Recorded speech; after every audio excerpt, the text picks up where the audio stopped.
Hello friends, welcome back, or welcome if you've never been here before. My name's Kendra, and I'm going to tap in and do a collective reading for everyone here today. So yeah, I'm not sure exactly what's going to be coming through. I know there's been a lot on my end that I've been processing and working through the past few weeks, so I'm sure some of that will come up, but yeah, it's never really entirely clear until we dive in. So if you are interested in the current energies, stay tuned and we'll see what's going on for the collective in this current moment in time. So I'm just going to light some Palo Santo, do a quick energy cleanse here on screen.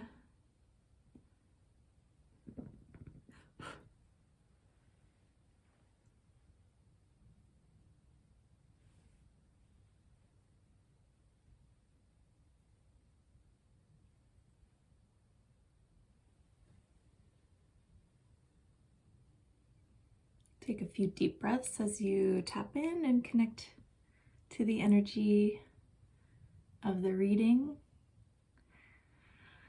And as always, take only what you need to or want to from this reading. Never let it take from you.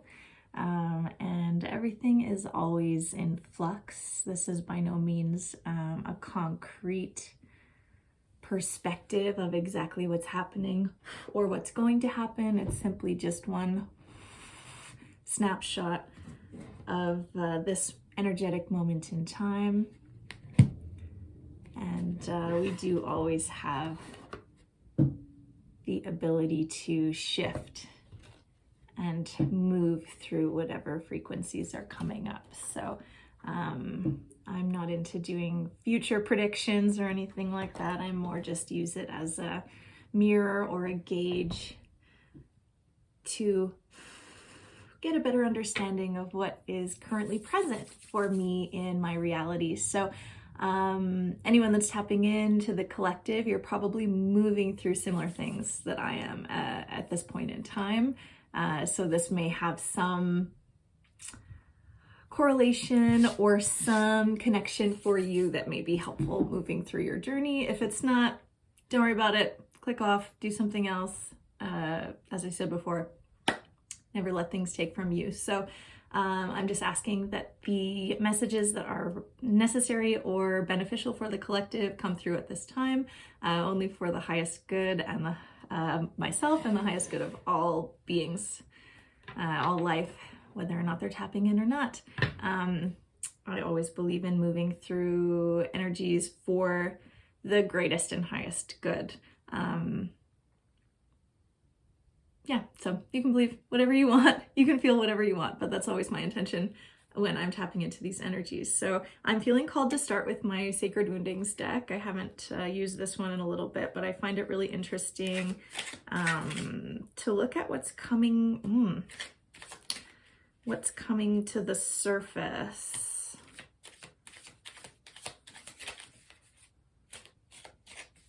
For this collective at this time. And this is definitely resonating for me in what I've been moving through.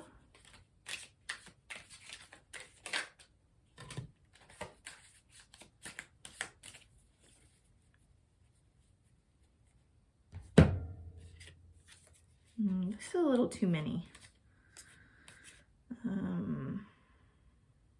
think I'm just gonna take those. Okay, and I'm going to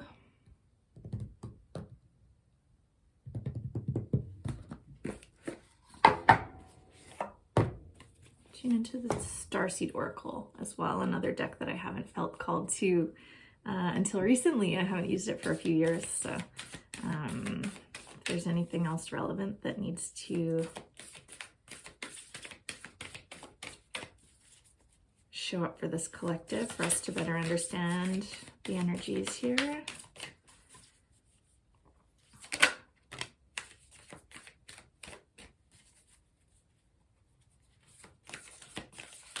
So there's definitely a major theme that keeps coming up.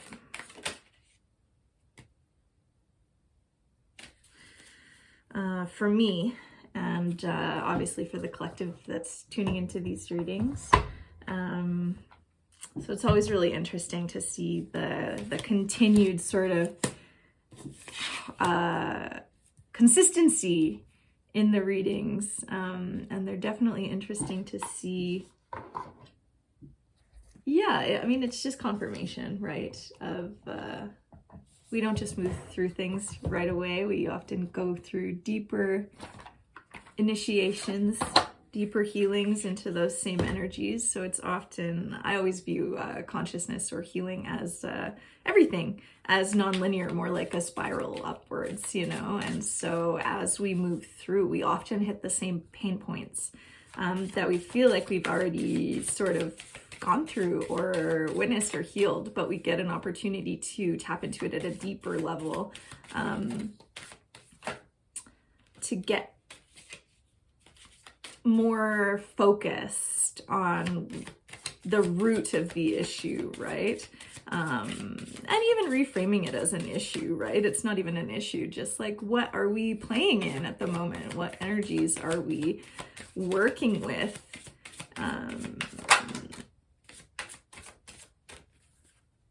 And that's really resonating with what I've been working through right now. I've talked about it before, but I'm sort of deep in this book, Existential Kink. I read it a few years ago. It's by Carolyn Elliot.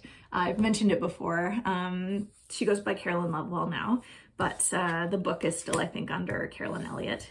And it's a really interesting way of integrating your shadow and moving through shadow work. Addressing all of the things that we view as more uncomfortable or sticky or undesirable that we move through in the world. And it's sort of allowing you to reframe it and find a deeper connection to the aspect of self, right? Like, we're not just this tiny individual self. And sometimes it can feel like we are, because that's the point of this incarnation, from my perspective, is to have that experience of being limited, right? So I view us as being a tiny spark from that divine cosmic consciousness that is all-knowing, all-seeing, all-powerful, right? And so the point of this experience is to have this temporary experience of being limited, being contained, having this set of circumstances and experiences and ideas and perspectives and whatever else, right? We have this limited set of circumstances that we're working with, and so we get the opportunity to play around in the feeling of being contained, being limited, being constrained, right?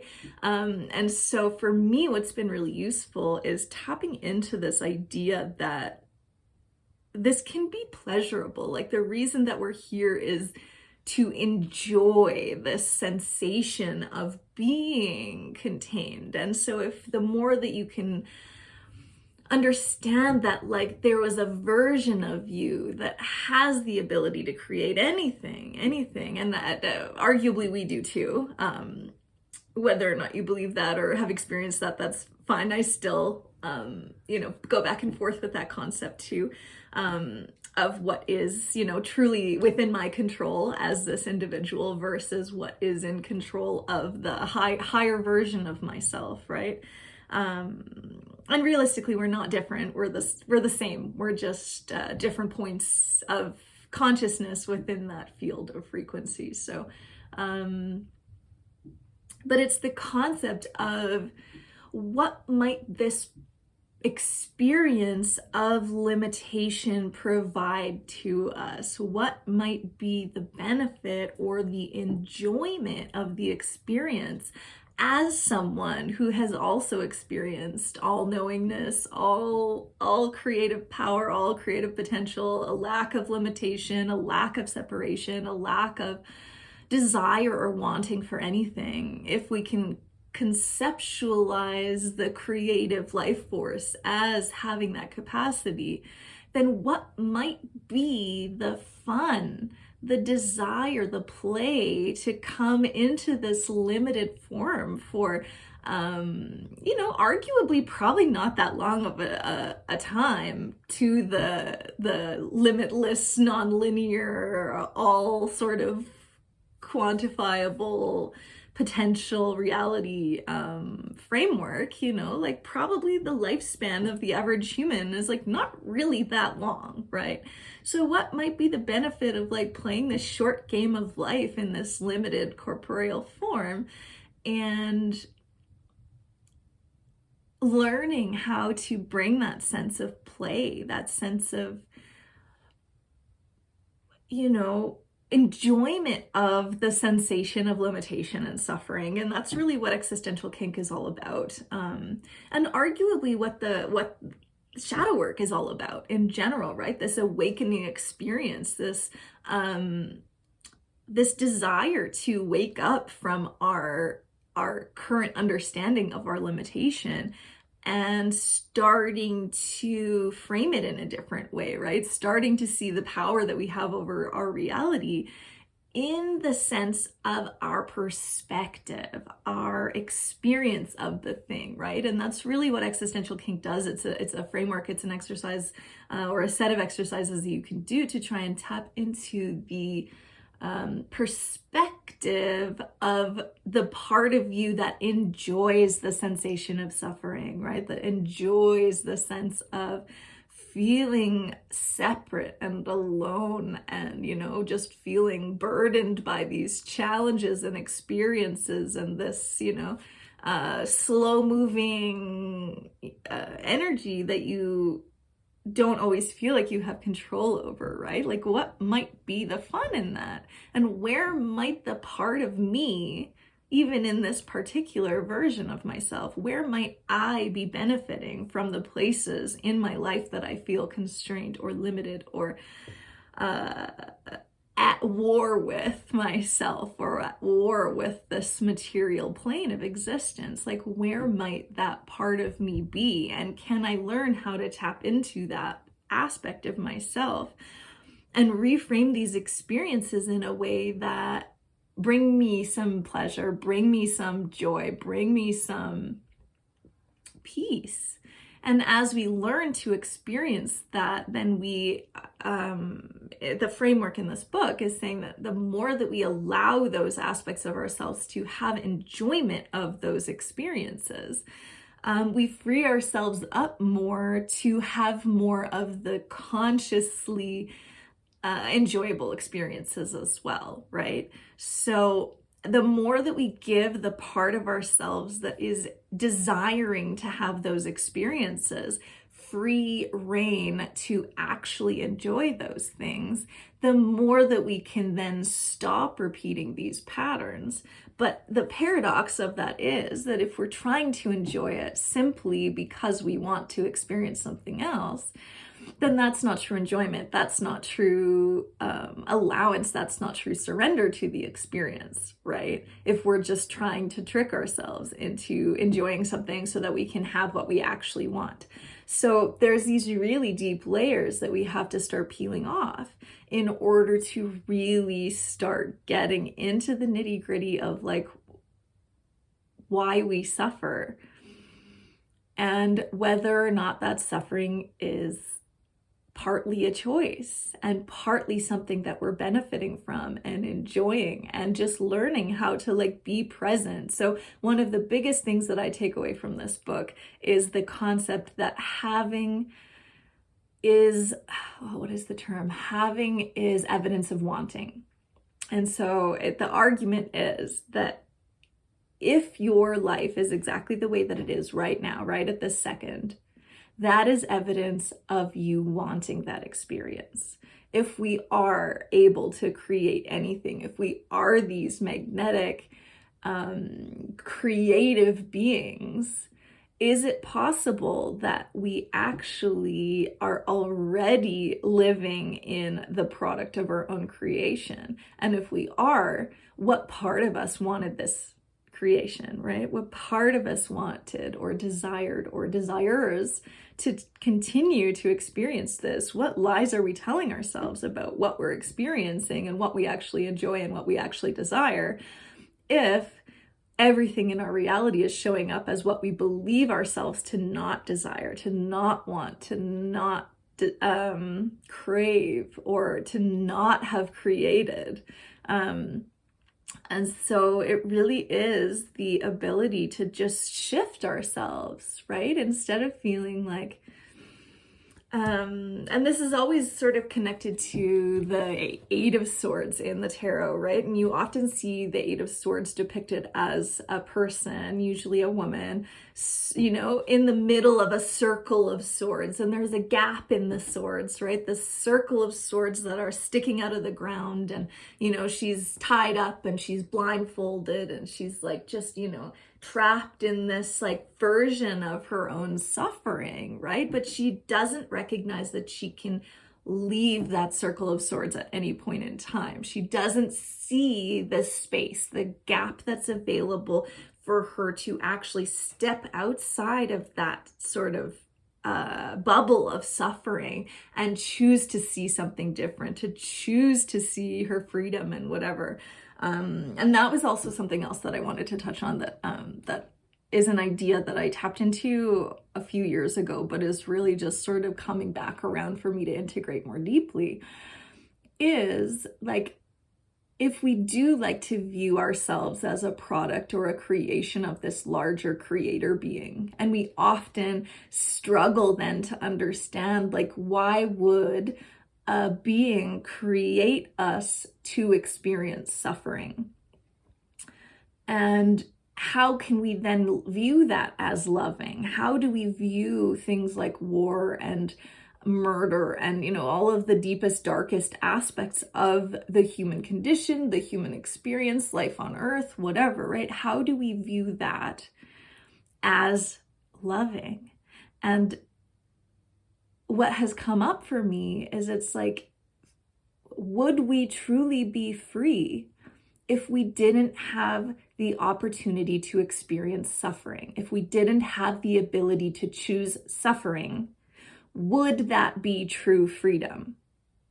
Right? If we didn't have the ability to choose anything at all to experience, would that be true freedom? Probably not. And so it's like, if we are being given this gift to experience anything that we desire to experience, that is the most loving thing that we could have, right? Is the ability to choose. And the ability to choose also arguably needs to also contain the ability to choose suffering. And I think that's the difficult trap that we've sort of gotten stuck in, is it's like, if we have the ability to choose suffering, we also have the ability to choose not suffering. But it has to be a choice. It has to be conscious. It has to be something that we as the individual decide. And so often, especially societally, all this, you know, when we look at ourselves as like being conditioned through a long period of time in separation from our conscious creatorship, we haven't been taught about this choice. And so we view suffering as inevitable. We view suffering as an inevitable aspect of this reality, of this frame or plane of existence. We view suffering as inevitable. And so we don't view it as a choice, and therefore we aren't able to see it in the same way as being a loving experience, right? We view it as sort of being forced to suffer. And so the more that we choose to disassociate from that ideology, from that perspective, we then are able to really start consciously playing with life. And it doesn't even have to do with anything that we're currently experiencing. We can be stuck in circumstances or feel stuck in circumstances, be faced with circumstances that feel awful and they feel never ending and they feel whatever, right? But it's like nothing about your external reality has to shift in order for your internal reality to shift.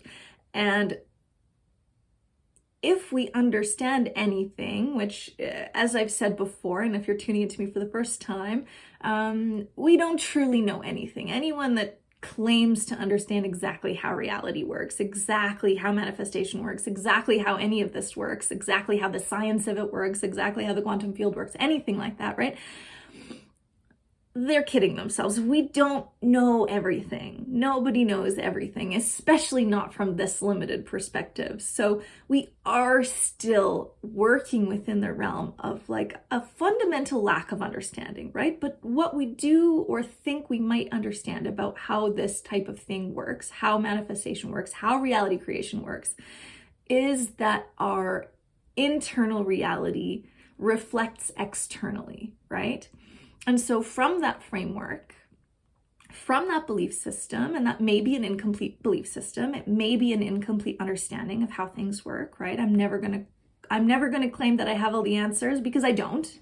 And anyone that does, please take that with a grain of salt, because especially in this online reality, people can pretend that they have whatever they want. They can pretend that they feel anything that they want to feel. You know, we've seen it all before with influencers just having, you know, buying these bags from online, you know, buying Balenciaga bags from Marketplace and like having this nice big setup of their shopping haul and whatever, or they'll go and buy something and then they'll, you know, unpack it, do an unboxing of everything that I bought and then promptly go and return it. You know, it's like people can claim whatever they want online, especially because they don't have to prove that they are anything outside of what they show to you, right? So anyone that's making any type of claim, even anyone that's making claims and making a lot of money off it, especially if they're making a lot of money off of trying to pretend to be able to sell you something, sell you a course that's all of a sudden going to take away all your problems, or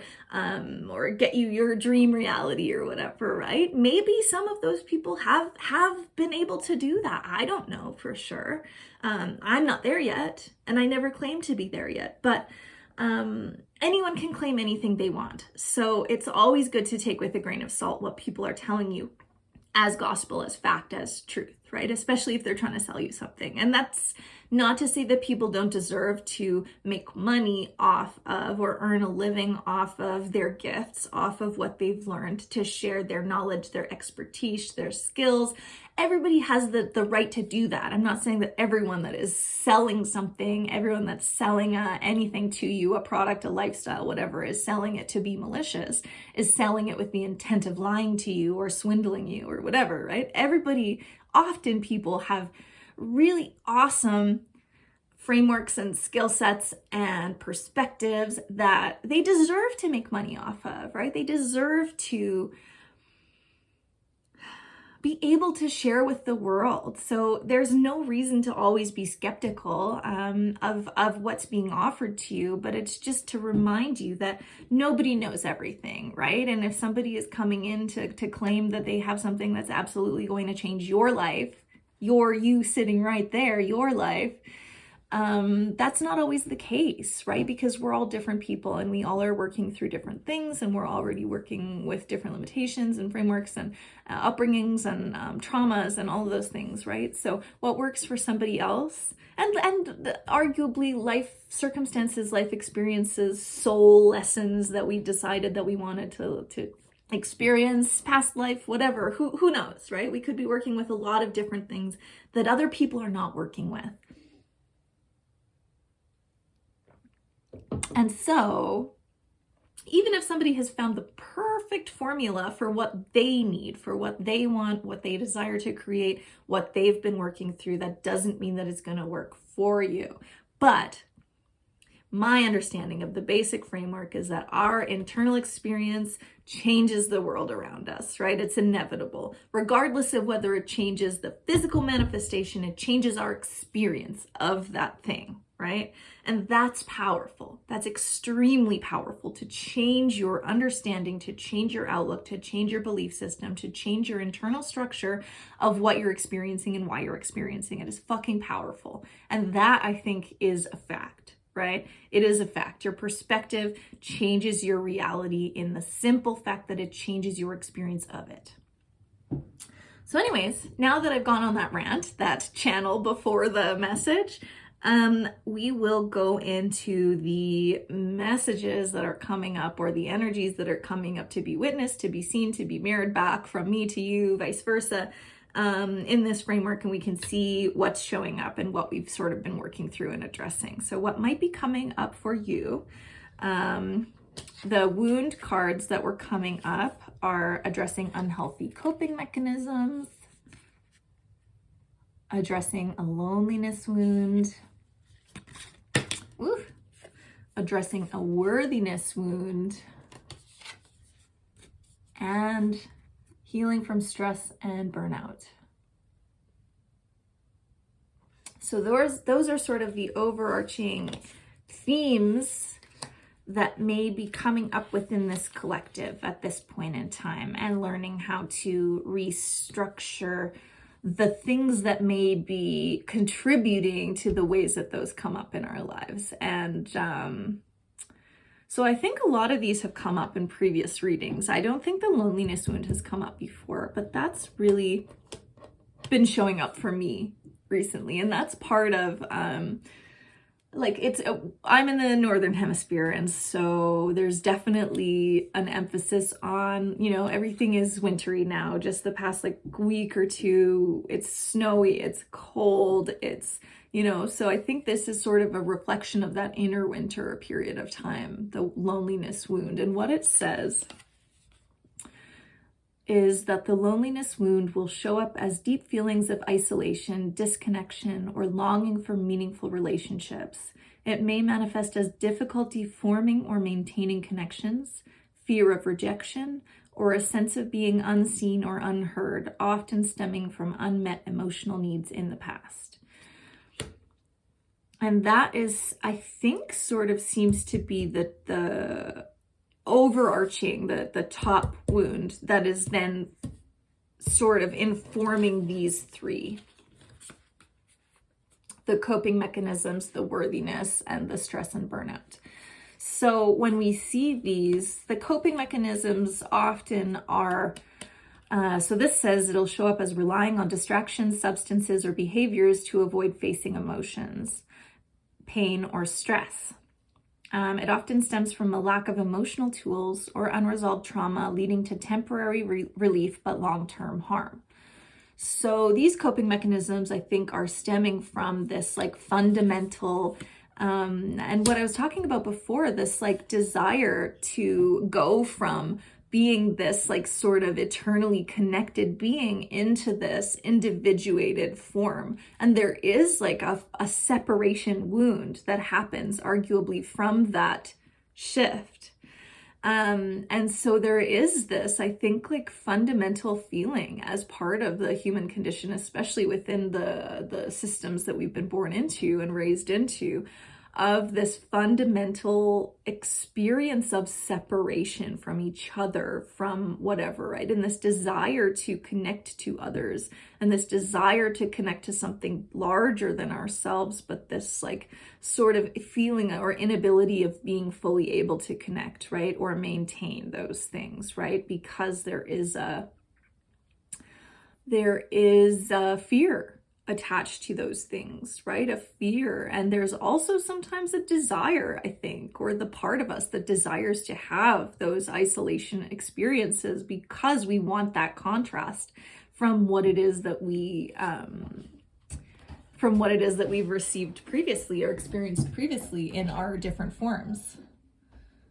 My cat wanted to come inside. She was feeling isolated out there. She was feeling alone. So she decided that she wanted to come back in, even though she left at the beginning of this reading, but that's okay. She'll come in and out a million times. Cat people, And then this worthiness wound, I think, also stems from that fundamental feeling of separation or isolation from others, right? And it can be more extreme in those of us that have had extreme trauma as we've grown up. And I don't speak much about it, but I had a fairly traumatic childhood, and I think a lot of us do, right? A lot of us that have that, are born into family systems that are quite toxic and quite maladaptive. And so we have all of this ancestral wounding to carry as well, and this fundamental feeling of being isolated from the people that were supposed to be our caregivers, that were supposed to be the ones that like met our needs and we were reliant on for growth, right? And for survival. And so, I wasn't going to get into this right away, but what was coming up that I decided to put back from the Sacred Woundings, but is probably relevant as well, is the inner child wound. And the inner child came up again in the Starseed Oracle cards. Inner child both. So I'm going to take this one as well because it obviously is relevant. So it is really like stemming from this inner child wound too, right? That forms this sort of isolation. It's the first place that we often experience the feeling of separation wound when we come into this plane. Is feeling that extreme isolation from family. And even often, if you didn't grow up, if you grew up in an ideal family life, home life, which I don't think most of us did. I think I can't speak. I can only speak from my own experience and the people that I have, that I know and have witnessed, right? So there may be a lot of people that just don't resonate with me because of my own experience, but that have come from like just perfect, idyllic, beautiful upbringings and happy home life and whatever. And that's possible. I don't know many people that have, if anyone, but most of us have a lot of deep inner child wounds, right? That then still show up as these various things in our day-to-day lives. And I think this stress and burnout really moves deeply in that space, and it often has to do with this worthiness wound. As we are trying so hard to prove ourselves within this society, to earn love, to earn affection, to earn whatever that we think that we need from this, is stemming from this like fundamental feeling of separation from others around us, and this inability to connect in the way that we want to connect and desire to connect. It ends up leading to stress and burnout. So this says it shows up as persistent fatigue, emotional numbness, and a sense of being drained or overwhelmed by everyday tasks. It may manifest as physical symptoms like headaches or insomnia, difficulty focusing, and a loss of motivation, often from prolonged pressure without adequate rest or recovery. And that definitely, the adequate rest or recovery, I think a lot of us don't feel worthy of allowing ourselves to rest. And so that has been a huge, huge, huge thing for me the past, I think this whole year, 2025 has really been about rest for me, and about allowing myself to not always be going and not always be trying to achieve or trying to maintain or trying to, it's like we don't have to stop everything, but we do have to allow ourselves to see ourselves as like being worthy of rest and play and joy and abundance. Like those things are the things that truly allow us to connect. If we're burnt out, if we're stressed, if we're constantly just leaning on coping mechanisms to as a band-aid for this worthiness wound and this stress and burnout and these inner child struggles, right? If we're constantly just doing that, we're not allowing ourselves to feel connected to something larger than ourselves, right? We're too busy trying to prop ourselves up with these maladaptive techniques. And so that really is what this is about, right? Is learning to see these aspects as areas for play, as areas for growth, and not growth in the sense of like chastising and shaming and whatever, but growth as in like, how can I rest into this? How can I surrender into this? And how can I see the side of this that's playful and fun and generative, right?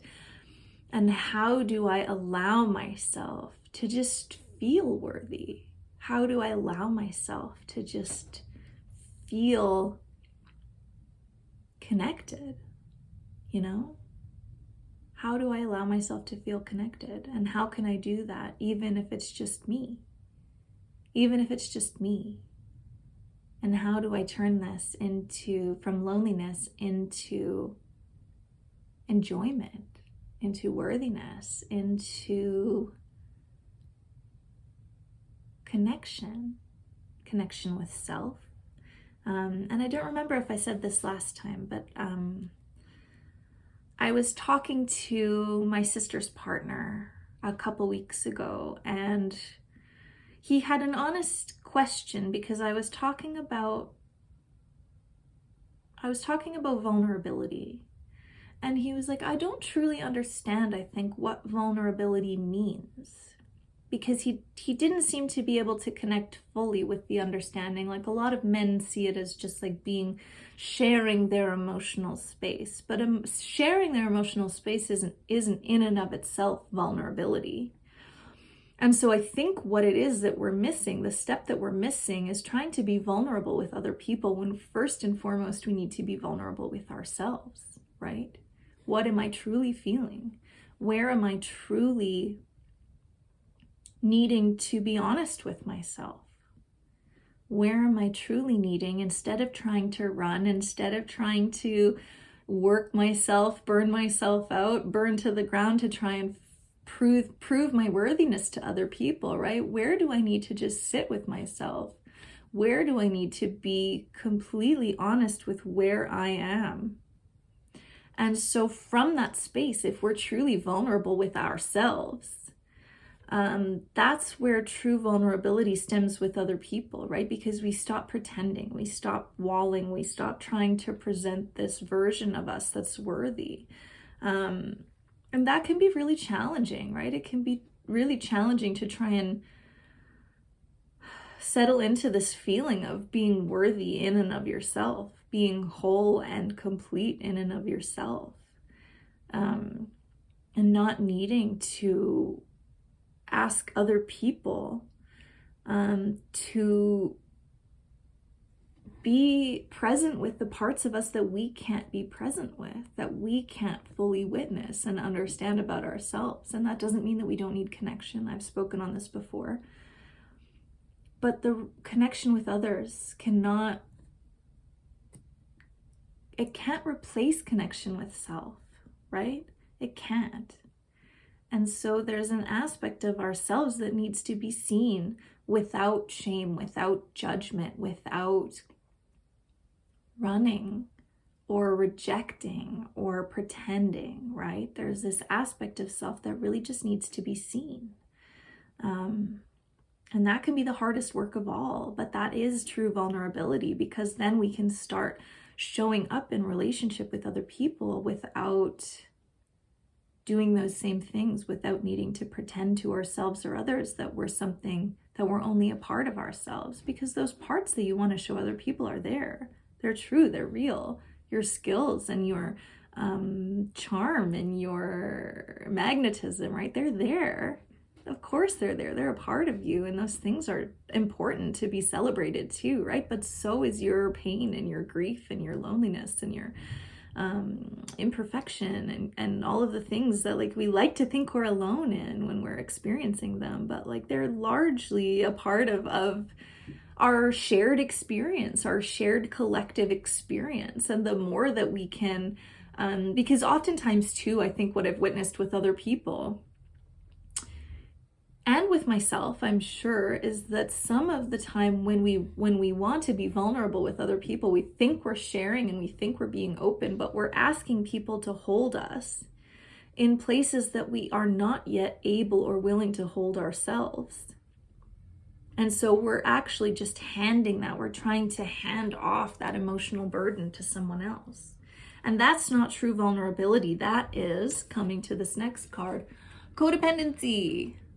Wow, codependency. And the nice thing about this book, Existential Kink 2, is talking about like really enjoying those aspects of yourself. Like, what are the parts of yourself that really love to be codependent? They love to not have any boundaries with other people. They enjoy this feeling of enmeshment and lack of control and push and pull and toxic energy dynamics and stuff like that, right? Like, that's part of us too. What part of me wants that? What part of me craves that? What part of me just like loves to dump my emotional shit onto other people and not take ownership for it, you know? Like, there's part of me that loves that, and that's okay too. That's the part of unconditional love.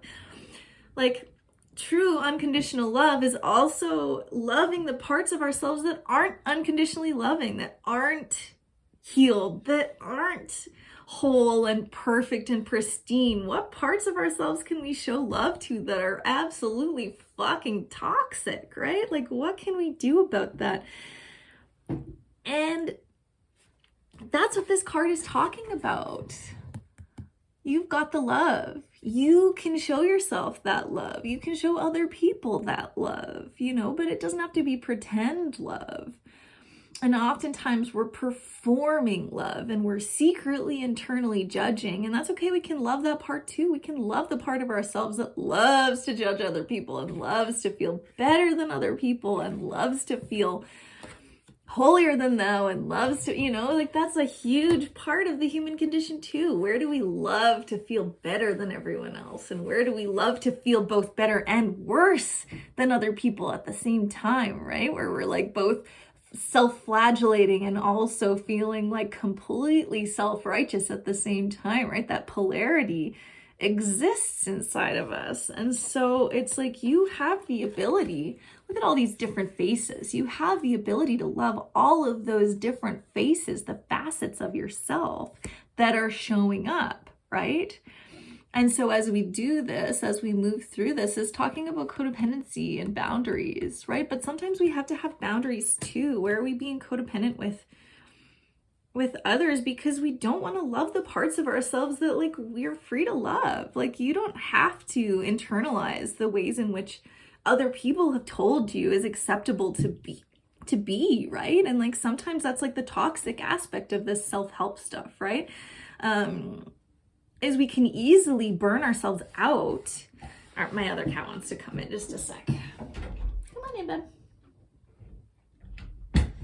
But like, we can easily burn ourselves out trying to fix ourselves, trying to heal ourselves, trying to like put a band-aid on something, trying to like heal away these aspects of ourselves that we don't want to acknowledge, we don't want to be true to ourselves about, we don't want to engage with, right? And so part of this is talking about boundaries, but it really needs to, at the end of the day, our boundaries are first and foremost with ourselves, right? With ourselves. It's not just always about setting boundaries with other people. That oftentimes boundaries with other people can just be walls. You know, they can be walls to keep ourselves isolated, keep ourselves safe, you know, and we can pretend that they're for us. And sometimes they are, right? Sometimes they are. Sometimes we do need to set hard boundaries with other people that are manifesting in ways that are like truly hurtful or toxic to us, right? We don't need to let every part of us have equal access and every part of other people have access if they're being shitty, you know? We're allowed to have boundaries, but we also get to look at like, where are my boundaries actually keeping me in the very thing that I don't want to be in the first place? And what part of me loves that, right? What part of me loves that? And can I show love to that part? And then can I start maybe allowing those other parts of me that really desire to have connection? Where can I start allowing them to have space too, right? And it's about finding ways to like allow all aspects of ourselves to have their needs met in various ways, right? And oftentimes it's like aspects of ourselves are acting out because they're just asking to be witnessed, they're asking to be loved, they're asking to have their needs met, witnessed, seen, whatever, right? And so oftentimes these really challenging patterns that we have are really just like parts of ourselves that are begging to be witnessed. And the more that we can witness them, the more that we're free to like free up space to have other parts of ourselves start meeting their needs too, right? It's like, what parts of us are the loudest? And oftentimes those parts of us are the ones that need to be witnessed first and foremost before anything else can shift in our lives. So this one came up again. new earth, keep holding your vision. And that's really about perspective as well, right? What you believe to be possible is what is possible, right? We are only able to create what it is that we desire and see as possible. So keep nurturing that possibility within yourself. And this is talking about bringing harmony and balance. Harmony and balance into the equation, holding all aspects of self. Holding all aspects of self. And truly witnessing and being seen in your totality, right? And holding on to the innocence of all those parts of yourself, right? This is talking about the golden child and the inner child and the aspects of self that really just want to be witnessed. They want to be seen. And often those parts are the ones that were rejected in our family of origin. They were rejected when we were young. And so we were taught to reject them in ourselves. And so we've learned other ways of coping or of manipulating or of, trying to shift or contort or whatever to try and make ourselves palatable to other people so that we can have our needs met. That's often our inner child that's really showing us where we need to be more connected to the innocence of those aspects of self, right? The manipulative aspects of self, the parts of ourselves that push away and shove and wall and act out and tantrum and make ourselves perform, right? Where can we show more tenderness to those aspects of self that we don't love or struggle to love or haven't been loved in our lives by other people? And so as we do that, these are the final cards that came up. Contentment, number 30, and excellence, number 33. And these are my Atlantean Oracle deck. So I'm just going to read them one at a time. And it's interesting that the energy of 3 is really coming out. 3 is a master number. And it's a really interesting number. I can't remember exactly what it means in numerology. I could grab my card. I might in a bit, but first I'll read these. So what came out first was contentment. So this is talking about in Golden Atlantis. You can take it or leave it, whatever. It's just an archetype of Atlantean energies or whatever, a framework of society that was arguably once present, or maybe an archetype for what we can create or desire to create in the future as we're in a more active process of co-creation with reality, right? So it says, in Golden Atlantis, everyone was honored. They were happy to be themselves, so they all enjoyed a deep sense of peace and well-being. Every individual was encouraged to develop their gifts and talents and use them to do what they loved most. This produced a feeling of true contentment because their offerings to the community were selfless. They also experienced the satisfaction of working for a vision beyond the self. And so it's interesting because this is also the balance, right? Where it's in order to truly, because oftentimes when we're acting out of selflessness is also just a mask that we perform. And it's to perform the goodness, the parts of ourselves that desire to crave affection, to manipulate other people into thinking that we're worthy, right? If we perform a selfless person, that's what's going to get my needs met, right? And so oftentimes our performance of selflessness is actually deeply manipulative, and it's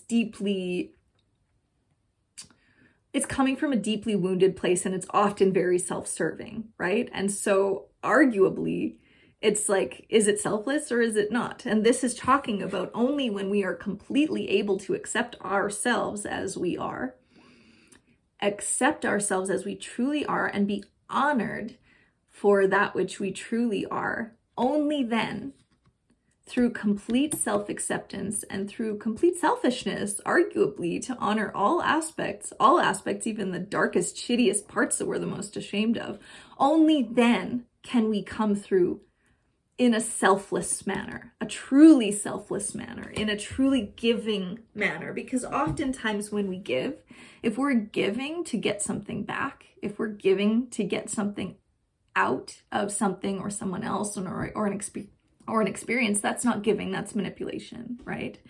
And that can be really hard. That can be a really hard shadow for people to stomach. And I can almost feel some people here, if you are watching this, that may hit you hard. That may actually feel really uncomfortable to you, right?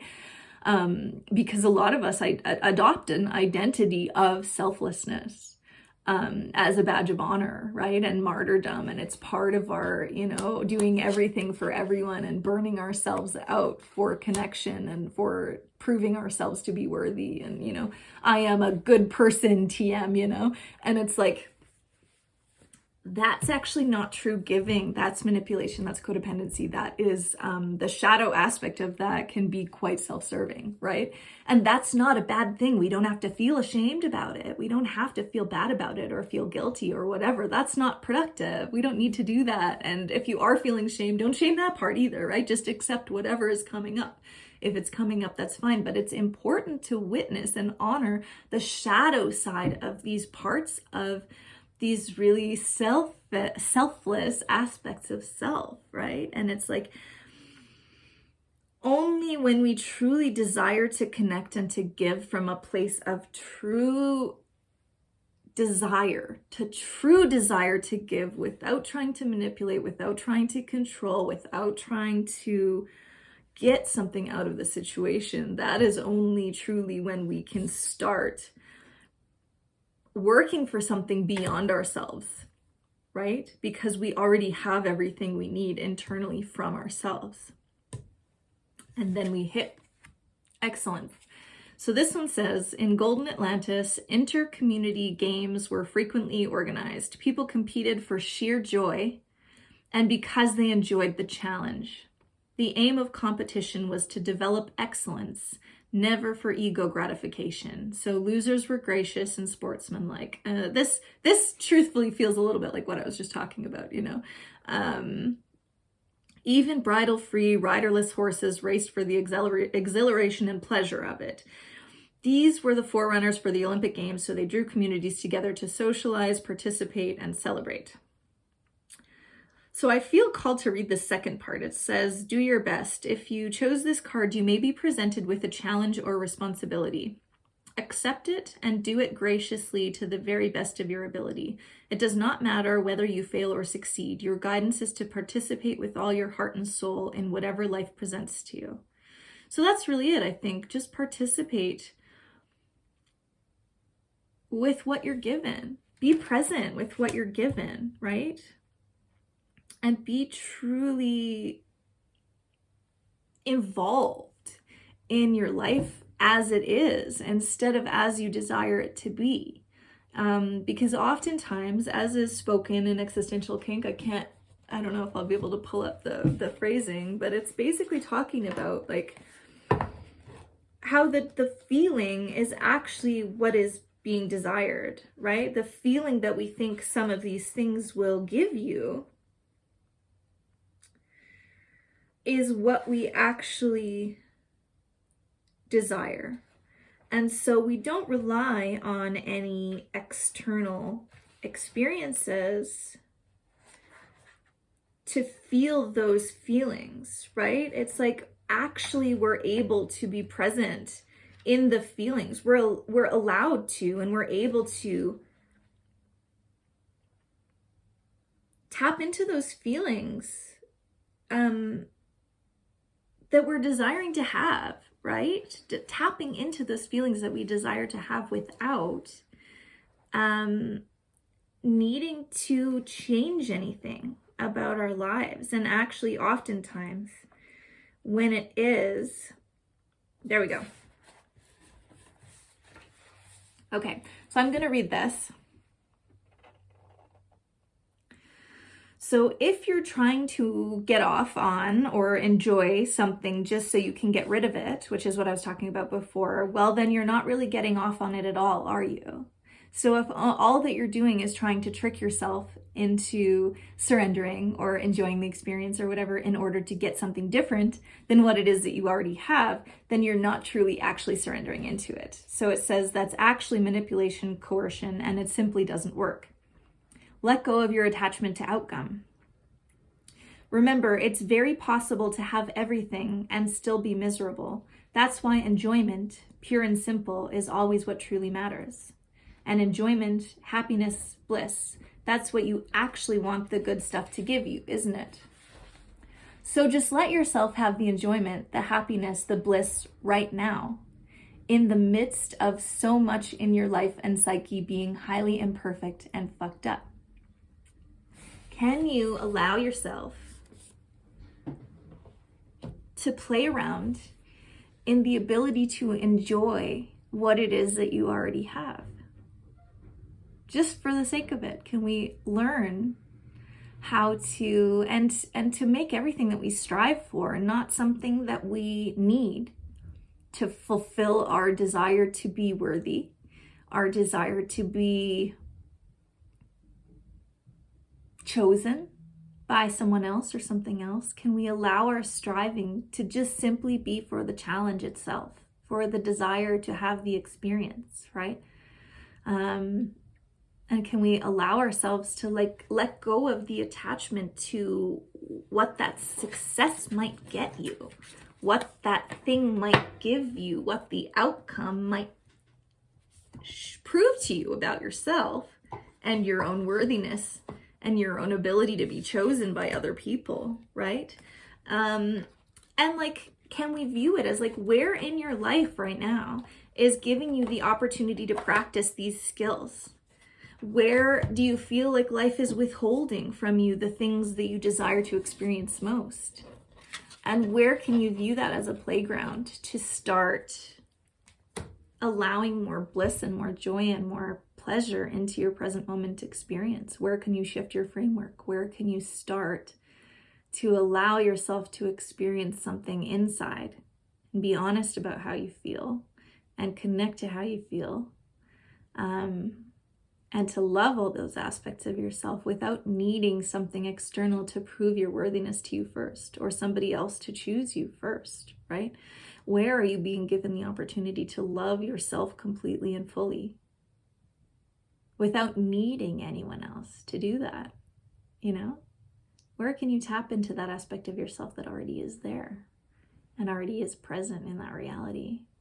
And the more that you allow yourself to do that, I think it frees up so much space, to just allow yourself to be and allow yourself to play without needing to be attached to what happens and the outcome and the experience, right? And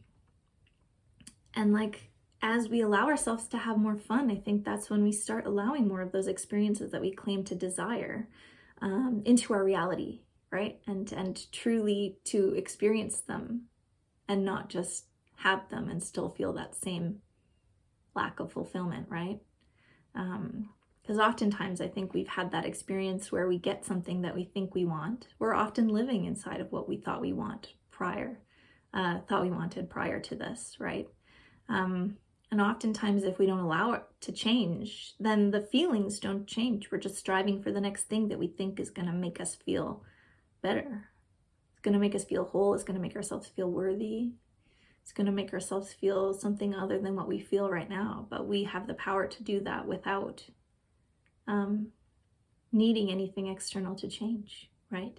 It's just about being honest with ourselves and being honest with the power that we have to change the story that we're telling ourselves about where we are, and to allow ourselves to really get comfortable with the parts of ourselves that might want things exactly the way they are right now.